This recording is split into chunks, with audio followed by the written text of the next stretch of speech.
Hello नमस्ते and welcome to movies इलिस्ट्रेटा।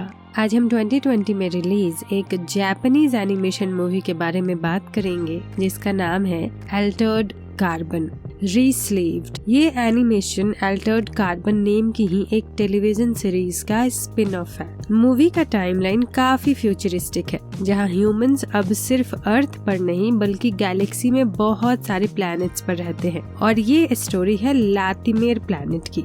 ये planet काफी एडवांस और टेक्नोलॉजी के मामले में काफी आगे भी है। लातिमेर प्लैनेट पर लाइफ या मेमोरीज को ऐसी डिवाइस में स्टोर कर दिया जाता है जिसे स्टैक कहा गया है और ह्यूमन बॉडी को स्लीव्स बोला गया है। अपने स्टैक को सेफ रखकर ह्यूमन अपनी बॉडी को चेंज करते हैं, जैसे स्लीव्स चेंज करते हैं, और शायद इसीलिए टाइटल है रीस्लीव्ड। और ऐसे ही अपने स्टैक के सहारे एक इंसान हजारों साल तक जिंदा रह सकता है। यहाँ बॉडी की शॉप्स होती हैं जहाँ ये चूज कर सकते हैं कि उन्हें कौन सी एंड कैसी बॉडी चाहिए। ऐसे ही हम मूवी के मेन एक्टर टाकेशी को देखते हैं, जिसने अभी अभी एक नया स्लीव लिया है, मतलब कि एक नई बॉडी, और उसमें उसका पुराना स्टैक डाला गया है। न्यू बॉडी मिलने के बाद ताकेशी को न्यू कपड़े दिए जाते हैं, ये बोलकर कि ये मिस्टर तानासेदा ने भेजे हैं। अब सीन शिफ्ट होता है और हम एक लड़की को वहाँ से भागते हुए देखते हैं। इसका नाम हॉली है। उसके पीछे दो आदमी पड़े हुए थे।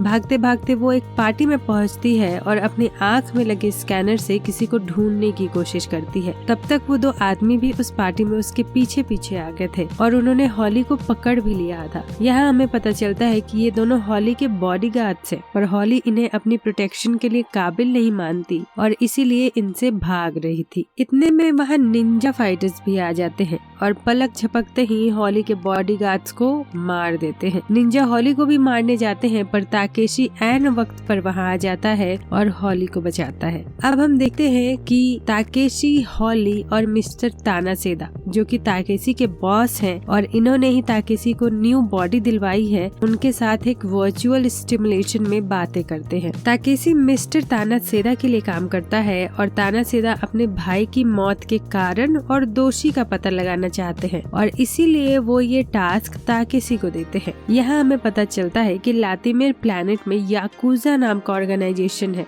मिसोमोटो वंश के लोग ही उसके लीडर बनते हैं। तानासेदा भी मिसोमोटो वंश से ही है और एक बार उन्हीं का छोटा भाई वहाँ का लीडर था और पता नहीं कैसे उसकी मौत हो गई और इसी बात का पता तानासेदा लगाना चाहते हैं। याकुजा ऑर्गेनाइजेशन में 2 दिन बाद फिर से एक नए लीडर का सिलेक्शन होने वाला है। तानासेदा का अंदेशा है कि उनके भाई की मौत इससे जरूर रिलेटेड है और इसीलिए वो ताकेशी को मिसोमोतो जाकर पता लगाने के लिए बोलते हैं।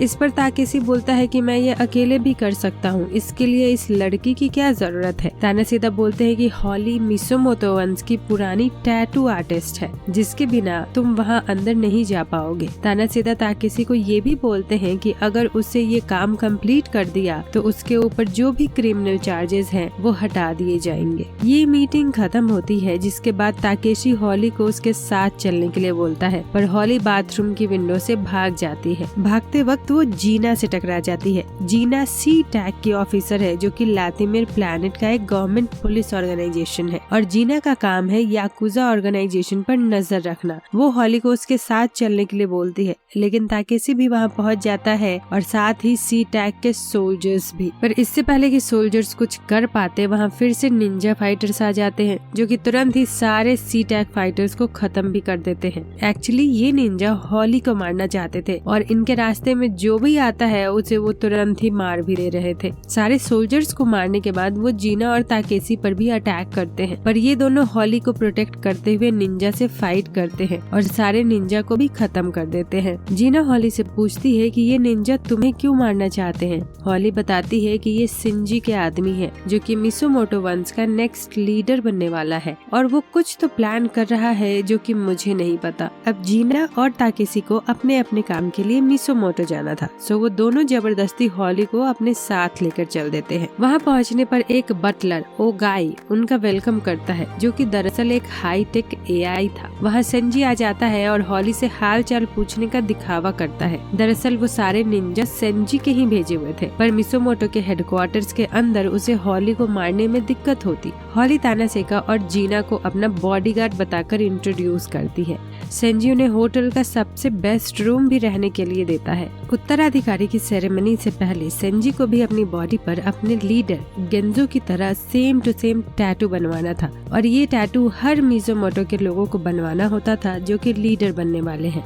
गेंजो यहाँ अपने मिज़ोमोटो वंश की कहानी सुनाता है, जहाँ ये पता चलता है कि ऑर्गेनाइजेशन के सबसे पहले लीडर तानासेडा के डैड थे, जिसके बाद तानासेडा का छोटा भाई। गेंजो ये भी बताता है कि मिसोमोटो वंश में हम अपने स्टैक ट्रांसफर नहीं करते, और जब भी कोई न्यू लीडर बनता है तो वो पुराने लीडर को अपनी जान की कुर्बानी देनी होती है और उसकी बॉडी और स्टैक दोनों को डिस्ट्रॉय कर दिया जाता है। इस ट्रेडिशन से कोई भ्रष्ट या करप्ट इंसान इस ऑर्गेनाइजेशन का लीडर नहीं बन पाता, और जब वंश के लोग अपने लीडर को जान की कुर्बानी देते हुए देखते हैं तो उनका विश्वास अपने वंश के प्रति और भी बढ़ जाता है। ताकेशी ये सारी बातें वर्चुअल स्टिमुलेशन से तानासेडा को बताता है कि वंश के लिए तुम्हारे डैड और भाई ने अपनी जान दे दी। तानासेडा बोलता है कि एक बार को मैं अपने भाई के लिए ये बात मान भी लूं, पर मेरे डैड ऐसे डीमन थे कि वो वंश के लिए कुछ नहीं कर सकते। तानासेडा ताकेशी को हॉली को प्रोटेक्ट करने के लिए बोलते हैं, क्योंकि हॉली उत्तराधिकारी सेरेमनी के लिए बहुत इम्पोर्टेंट थी।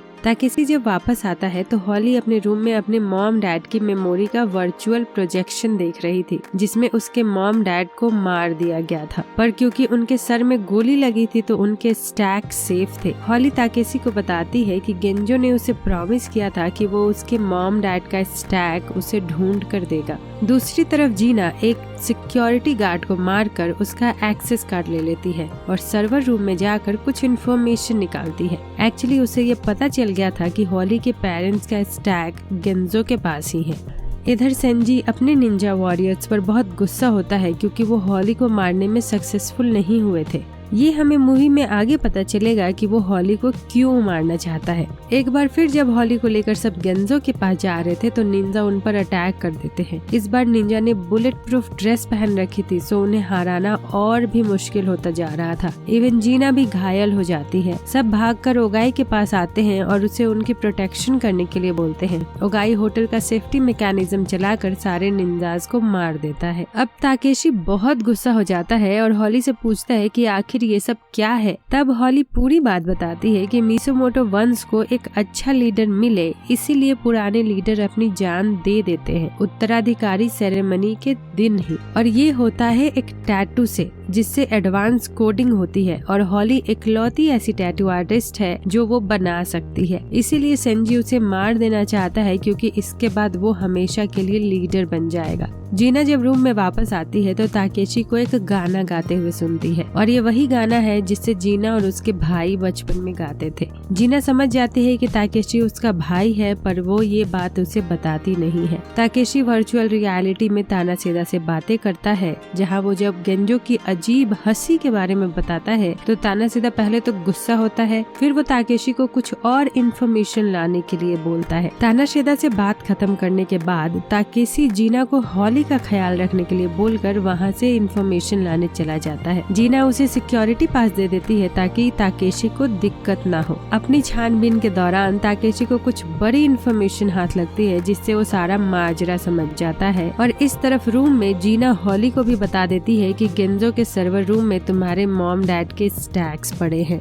आज अब सेरेमनी का दिन भी आ गया है और ओगाई जीना और ताकेशी को होटल के कुछ फायरवर्क्स के बारे में बता रहा होता है कि तभी लाइट चली जाती है और हॉली भी वहाँ से गायब हो जाती है। इधर गेंजो सेंजी को जबरदस्ती बेहोश करके टैटू पूरा करवाने लेकर चल देता है। उत्तराधिकारी की सेरेमनी शुरू हो जाती है और उसी टैटू को एक्टिवेट करके गेंजो अपनी जान दे देता है और सेंजी को न्यू लीडर बना दिया जाता है। इस सेरेमनी में तानासेडा भी वर्चुअली आया हुआ था और वो सेंजी को फादर कह के पुकारता है। अब मूवी का मेन प्लॉट पता चलता है, जहाँ गेंजो ही सेंजी के बॉडी में है। गेंजो शुरू से ही हर एक न्यू लीडर की बॉडी पर कब्जा कर उनमें अपना स्टैक ट्रांसफर करवा देता है और शुरुआत से आज तक वो ही लीडर है, कोई और कभी लीडर बन ही नहीं पाया। और तानासेदा के डैड ने लीडर बनने के लिए अपने छोटे बेटे तक को मार दिया। ताकेशी को यही इन्फॉर्मेशन का पता चला था जो कि उसने तानासेदा को बता दिया था। इससे पहले कि तानासेदा और कुछ बोल पाता, ओगाई सारे वर्चुअल ऑडियंस को वहाँ से हटा देता है। अब सेंजी हॉली को टैटू पूरा करने के लिए बोलता है जिससे कि वो फुल्ली लीडर बन जाए। पर अब क्योंकि हॉली भी सब समझ चुकी थी सो वो स्टैक डिस्ट्रक्शन का प्रोग्राम शुरू करती है। पर सेंजी ये समझ जाता है कि हॉली उसका स्टैक खत्म कर रही थी। इस पर हॉली भी उससे अपने पेरेंट्स का स्टैक मांगती है।